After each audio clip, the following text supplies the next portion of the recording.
Hello, it's Shannon here, and I'm joined today by Tom and Jolie Attwater, who are going to tell us a bit about the Kelli Smith appeal. Kelli was diagnosed when she was just 3 months old with a form of childhood cancer, neuroblastoma, and since then it has been a roller coaster to say the least. When a child gets neuroblastoma, it often proves to be fatal. The NHS don't particularly help. As I said, Kelli was diagnosed when she was just 3 months old. She then became better and unfortunately relapsed at the age of 3 and had to have operations to remove further tumours that she had. So ultimately the choice we were left with was raise £500,000 or, as parents, face the possibility that we may lose our daughter and not be able to do enough to save her, which is something that we never considered. So far we've raised around £450,000. We've got £50,000 to go, and with the remaining monies it's often the hardest to raise because everyone thinks, well, it's going to be done anyway, so we don't need to help. But obviously we do desperately still need other people's help as well. How much does Kelli know about her own condition? She's pretty aware of everything that's gone on, especially more so since her relapse and her operation then, and she was asking more questions and it was a bit more real to her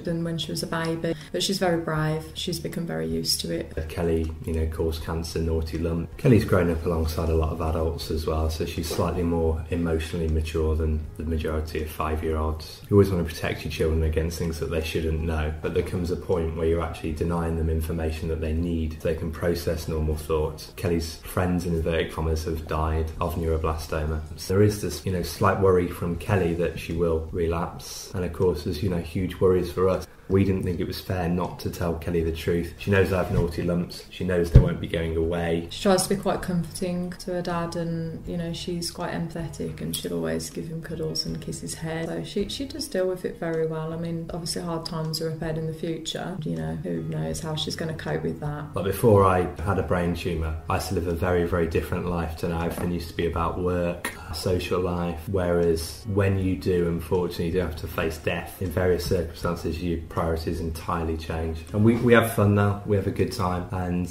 we tend to think, it's better to have loved than lost and never to have loved at all. How did you go about actually setting up the appeal? We set it up with a business account to start with until we realised there were charities out there that could help us. Started out with things like car boots, and when Tom got involved, it really kind of hit off, didn't it? Because Tom basically rebranded it. The thing we saw was that ultimately it would take 25 years to raise the amount of money needed, and we personally felt we'd be letting Kelli down in doing that, because if she does relapse, it's likely to be sooner rather than later. If I've got 6 months left to live, I want to enjoy time with my family, so it's kind of a hard decision to make, whether to go out and help at events or spend time with Jolie, Kelli, my parents, my brothers and sisters, etc. There's certain things that we have done to raise money, which again, as I said, I didn't feel particularly comfortable with, like writing a letter to Kelli, but it worked. Is that what helped you keep the motivation to write the letter, knowing that it would help raise the money? The second reason, but the first reason, I thought, if something does happen to me, because with what I have I can have a seizure, hit my head, boom, and I'm dead. So I thought, it will mean a lot to Kelli. I thought, if I was Kelli, what would I want? And I would want something like that, which is just to me. So if I was 12, 14, 16, 18, 21, what would my dad think? I'd have a record of, what I would think about various things and what I expect Kelli to be and what I hope she'll become. And, to know that I'm, very proud of her.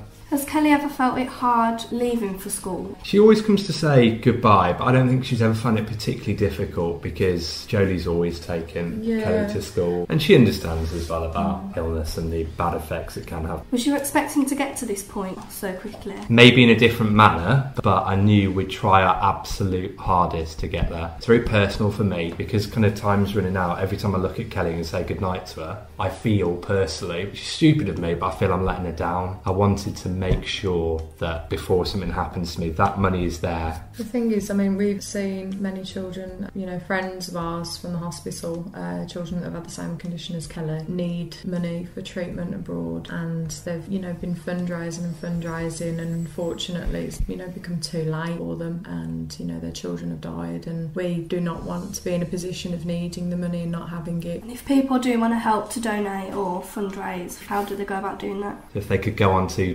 www.justgiving.com/help Kelly, and Kelly is spelt Kelli, or also they can text the word STOP 60, then the amount to 70070, and that's just added to the monthly charge at the end for your phone bill as well. So it means everything to us to make sure our daughter has the best chance of a healthy and happy life.